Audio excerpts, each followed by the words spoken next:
Дархан хотод байрлалтай гэр бүл хүүхдийн туслангийн бүтээн байгуулалтын ажлууд за эд дундаа өрнөж маш завгүй ажил ундарч байна. За тэгсэн чинь хараа город голын эрг дагуу лаг шавранд нэгэн үхэр зоогдсон байсныг бид бүхэн бас ажлынхаа зав зайгаар очиж бас лаг шавранд суусан үхрийг харгалаа.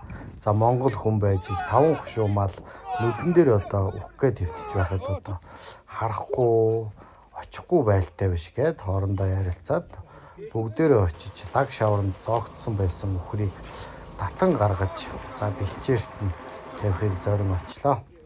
За тэгээ та бүхэндээ бас хэлэхэд ерөнхийдөө гэр бүл хүүхдийн туслангийн бүтээн байгуулалтын маш их ажилтай ундарч байгаа учраас ямар нэгэн зоог шүүс эдээ ундаа за 500 өчүү тэргүүтэн маань төр зуртаа гарахгүй байгааг та бүхэн маань ойлгоорой. За захиалга өгөхөд залгаад байгаа хүмүүс бас байсан. Тэр болгонд утсаа авч хариулж чадахгүй байгаа төршөөн үз.